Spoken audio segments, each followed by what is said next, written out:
Hello, what's up guys? Welcome back to Kita United. Alright, aku in a good mood hari ni sebab kita baru lepas menang hari tu kan. Tapi hari ni aku tak nak cerita dah pasal kemenangan Man United menentang Burnley sebab kita nak move forward dengan game seterusnya, iaitu Manchester United akan menentang Crystal Palace dalam Carabao Cup di Old Trafford pada hari Rabu pagi nanti. Man United akan menentang Crystal Palace pada pukul 3 pagi. And then, so far yang aku tahu, tak ada live dekat kita punya mainstream media. So, mungkin korang kena cari channel-channel luar ataupun pandai-pandai korang lah nak tengok kan. You all boleh juga follow dekat Man United punya app melalui diorang punya radio live. So, hari ni aku akan cerita macam mana you all nak approach kepada game Man United menentang Crystal Palace ni. Tapi sebelum tu, aku nak jemput you all untuk join group Telegram Kita United. Link dia dalam description box. Dekat situ, kita akan cerita macam-macam cerita mengenai Man United, update-update terbaru dan apa saja yang berkaitan dengan Man United. So, you all boleh check it out dekat dalam description box. I'll see you in the group. Okay, so let's get to it. Okay, firstly yang you all perlu tahu siapakah yang bakal berada dalam squad. Okay, sebelum game Burnley hari tu ada beberapa pemain yang cedera seperti Lisandro Martinez dan ada beberapa pemain yang dah kembali daripada injury tapi tak main masa lawan Burnley hari tu. Antaranya adalah Harry Maguire, Mason Mount yang dah mula training, tapi yang dah masuk ataupun buat cameo appearance Amrabat, Varane. So players ni adalah antara players yang mungkin you all boleh expect akan bermain masa lawan Crystal Palace nanti. And then Kobbie Mainoo juga mungkin akan turut serta dekat dalam squad kali ni. So kita punya bahagian defensive midfield ataupun kita punya bahagian midfield memang dah mula ramai balik. Itu satu berita yang cukup baik sebab mengikut sumber-sumber yang aku dapat tahu, Christian Eriksen, Mason Mount, Kobbie Mainoo, Amrabat, Pellistri, Garnacho, semuanya yang tak terlibat dengan game menentang Burnley tu akan berada dalam squad kali ni. And then seperti biasa, berita mengenai pemain-pemain yang masih lagi injured seperti Luke Shaw, Malaysia dan juga Ahmad masih lagi tak ada sebab injury mereka adalah boleh dikatakan sebagai long term.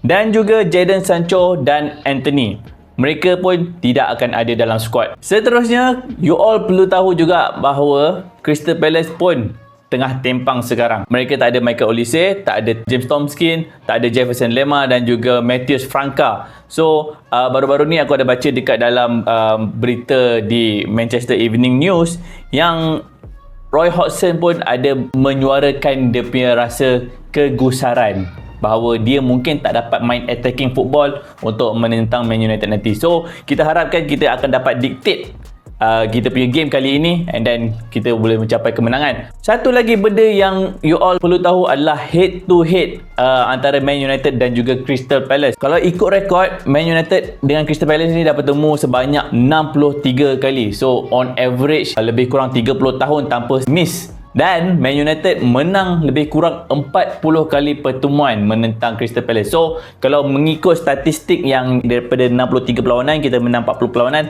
kita ada lebih kurang 60% chances untuk menang. Ini adalah satu chances yang cukup tinggi dan aku harap player-player ni akan memberikan yang terbaik untuk pertemuan kali ke-64 ni. Alright, dan kali terakhir yang Man United menentang Crystal Palace adalah ketika kita menang 2-1 di dalam pertemuan peringkat Liga pada musim lepas di Old Trafford dengan jaringan daripada Bruno Fernandes dan juga Marcus Rashford. So, berdasarkan gambar-gambar yang aku share kali ni, you all boleh expect yang Erik ten Hag kemungkinan besar akan buat rotation besar-besaran. Alright, you all boleh expect Altay Bayindir akan berada sebagai penjaga gol. Kemungkinan besar Maguire juga akan involve, Varane akan involve di bahagian midfield. Aku dapat rasakan Amrabat akan mengambil tempat Casemiro dan juga Eriksen dan Mason Mount akan bermain. Manakala di sebelah wing kiri dan wing kanan kita mungkin ada Pellistri dan juga Garnacho. Manakala di bahagian number 9 kemungkinan besar maybe Anthony Martial akan bermain. So, kalau mengikut aku punya line up ni, mungkin besar-besaran punya rotation akan dilakukan oleh Erik ten Hag. Dan yang mana mungkin you all tak perasan, aku tak sebut mengenai kita punya left back dan right back, yang mana kedudukan tersebut kemungkinan tidak akan berubah. Aku ada dengar pendapat kawan-kawan dekat dalam grup Telegram Kita United, ada yang memberi pendapat bahawa berharap Bruno Fernandes dan juga Højlund masih lagi dikekalkan kat dalam squad. Yes, it makes sense untuk Bruno Fernandes dan juga Højlund dikekalkan sebab kita nak satu, Højlund memang dapatkan dia punya rentak bermain kat dalam domestic competition. Kita nak dia score lebih banyak gol untuk meningkatkan lagi dia punya confidence, sebab so far dia hanya menjadikan gol ketika menentang Bayern Munich. Jadi kalau dia dapat skor satu gol menentang Crystal Palace, sekiranya dia diturunkan, dan lepas tu aku rasa kita boleh sub dia keluar and then bawa masuk Martial, sebab Martial juga perlukan game time. And then Bruno Fernandes juga aku rasa kalau dia dimasukkan mungkin untuk separuh masa pertama sahaja, supaya dia dapat memberikan sedikit ketenangan kepada squad dan juga balance dekat bahagian midfield. Dan pada second half mungkin kita akan dapat lihat kelibat Donny van de Beek untuk bersama dalam squad. Dan ada beberapa pemain-pemain muda yang aku dapat rasakan akan mendapat minit permainan kali ini, antaranya Joe Hugil, Dengor, dan mungkin Hannibal Mejbri akan lagi dapat buat penampilan untuk kali ini. So this is aku punya line up. Altay Bayındır, Dalot, Varane dan juga Maguire. Korang nak gelak, korang boleh gelak.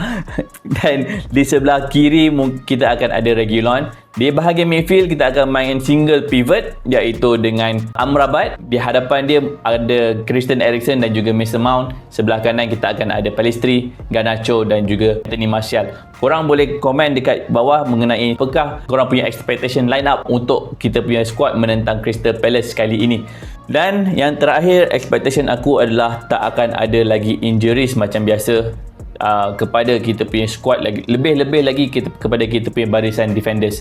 Sebab kalau apa-apa jadi pada Diogo Dalot dan juga Reguilon, memang lepas ni kita akan ada Crystal Palace lagi dekat home untuk Liga. Lepas tu kita akan bertemu dengan Galatasaray, kita akan jumpa dengan Brentford, Sheffield United dan beberapa perlawanan lagi, iaitu antaranya FC Copenhagen, dan kita akan bertemu dengan Man City pada penghujung bulan 10 nanti. Jadi really berharap, really berdoa agar kita punya dua left back ni tak akan injured pada pertemuan kali ini. So itu saja video untuk kali ini, agak ringkas.